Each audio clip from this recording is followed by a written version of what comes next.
Olá, galerinha. Sejam bem-vindos a mais uma aula de ciências.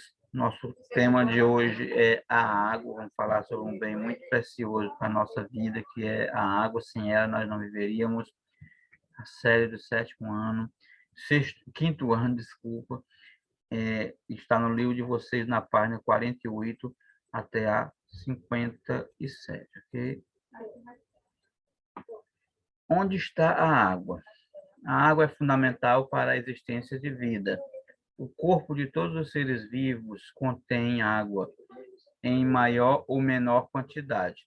No sangue, a água é responsável por dissolver e transportar diversas substâncias pelo organismo. Além da água necessária para o funcionamento do corpo, ingerida na alimentação, muitos seres vivos precisam da água do ambiente em que vivem. Os organismos aquáticos, por exemplo, habitam lagos, rios ou mares e só sobrevivem nesses locais. A água doce. Apenas uma pequena porção da água existente na Terra se encontra em rios e lagos. A maior parte está congelada nos polos, o que dificulta o uso pelas pessoas. Outra parte está em aquíferos, que são reservas subterrâneas. Os aquíferos são formados pela água das chuvas que se infiltra através dos poros do solo e das rochas. Então, percebam aí, pessoal, que o nosso corpo é praticamente formado por água. Se faltar água, é o que ocorre na questão da desidratação, quando a gente perde muito líquido, então a gente se torna fraco e se demorar nessa perda de líquido, a morte é instantânea, ok, pessoal? Então, ela é imprescindível na vida dos seres vivos. E, principalmente, pessoal, a água doce. A água doce é a que nós ingerimos, que nós cozinhamos nossos alimentos, a gente toma banho, a gente bebe. Então, ela é a que é apropriada para o consumo humano.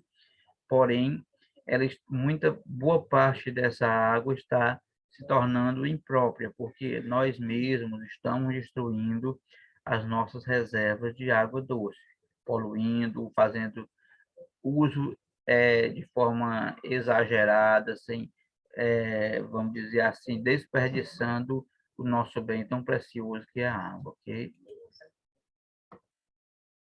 Os estados físicos da água. Pessoal, a água ela muda de posição, ela vai se modelando. Vamos já ver como é que isso funciona.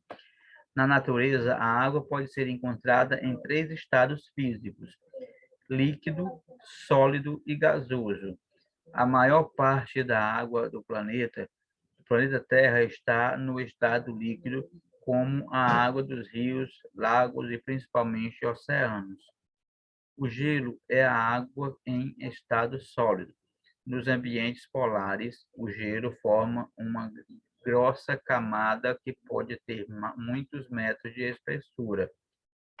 A água, no estado gasoso, também chamada de vapor de água, é encontrada no ar à nossa volta. Não vemos o vapor de água presente no ar, porque ele é invisível. Então, os estados físicos da água, pessoal, a líquida é aquela que nós usamos para beber, para tomar banho, para lavar as mãos, esse é o estado líquido. O estado sólido, você já viu o estado sólido? Ah, professor, nunca vi. Já sim, o estado sólido é quando ela está em forma de gelo. Todo mundo já deve ter visto gelo na vida, ou visto algum produto congelado. O gelo é a água em estado sólido. E o gasoso, vocês já viram? Não. Mas como é que isso se forma? Através, pessoal, do aquecimento.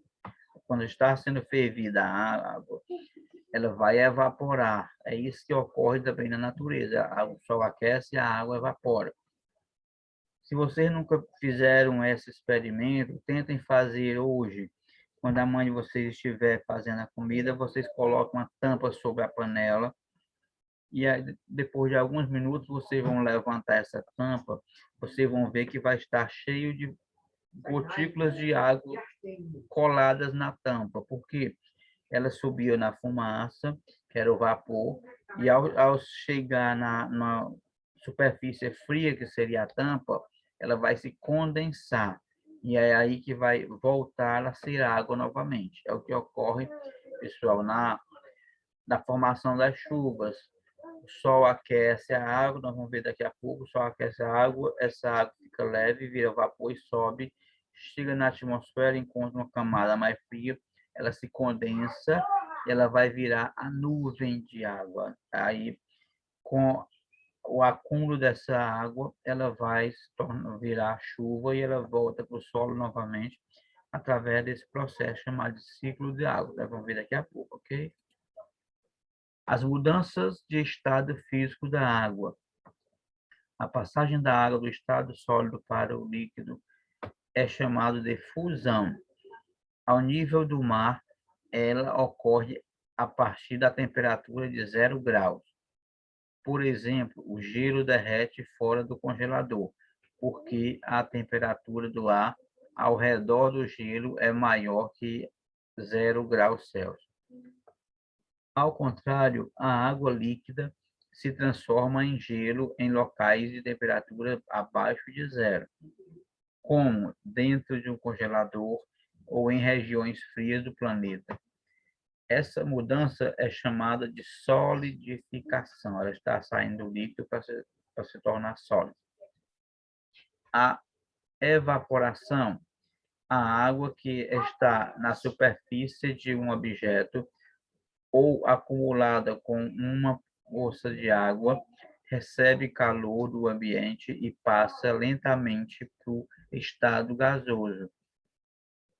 A ebulição é a mudança para o estado gasoso, é mais rápida e, ao nível do mar, ocorre quando a água atinge 100 graus Celsius. Formam-se bolhas de vapor de água tanto na superfície como no interior do líquido.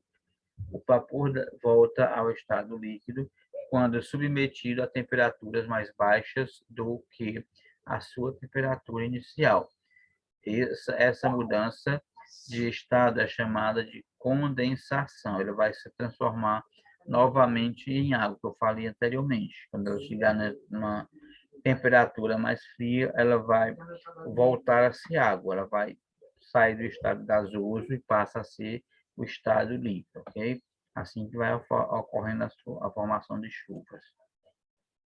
E aqui é que nós vamos ver aqui a mágica ocorrer, pessoal, o ciclo da água. A água que existe no planeta, sempre em movimentos, ela passa por mudanças de estado físico e se desloca de um lugar para o outro. Esse processo ocorre o tempo todo e recebe o nome de ciclo da água. A importância do ciclo da água. A agricultura é uma atividade que depende diretamente da água, pois ela é fundamental no desenvolvimento das plantas cultivadas. Muitos países também usam a água para a geração de energia elétrica.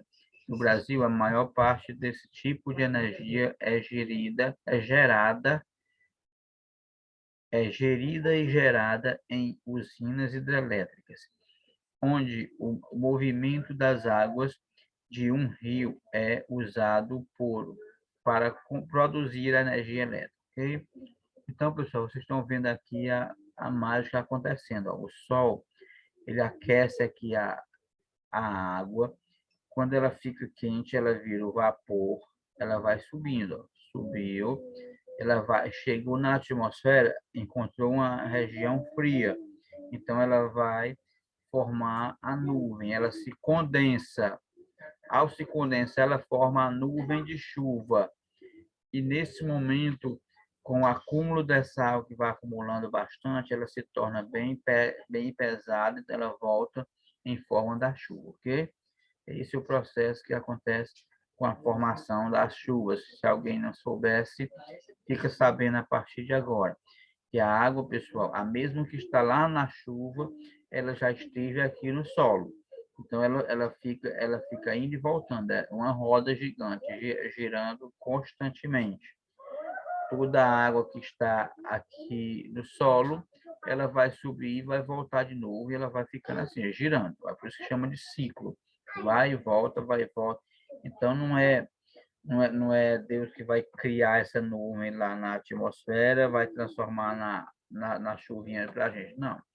É um processo natural que ocorre constantemente devido a essas mudanças de temperatura e a água entra em ebulição, chega na atmosfera, entra em condensação, virando água novamente, e depois a precipitação, que é a chuva. Ok, pessoal?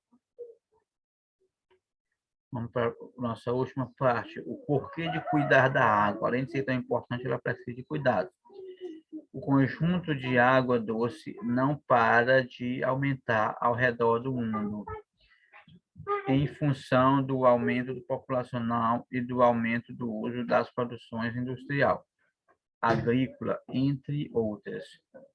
Além disso, parte das fontes de água para o uso humano é continuamente poluída, tornando-a imprópria para o consumo.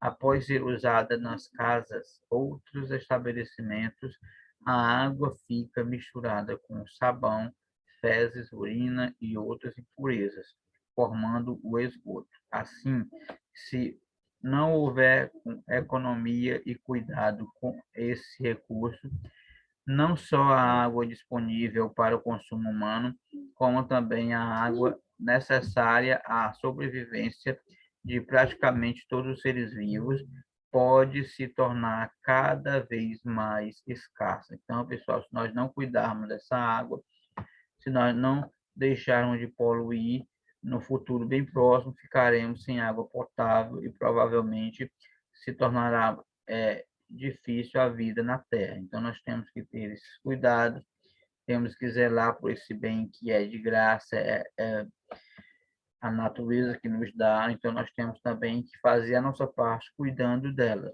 Não simplesmente jogar lixo nos rios. Algumas pessoas nas cidades colocam o esgoto diretamente nos rios. O que isso acontece? Poluição. Essa poluição vai tornar o uso dessa água impróprio para o consumo humano, ok, pessoal? Então, no mais, é só por hoje. A gente fica por aqui. Fiquem todos com Deus. Até a próxima oportunidade, tá bom? Tchau.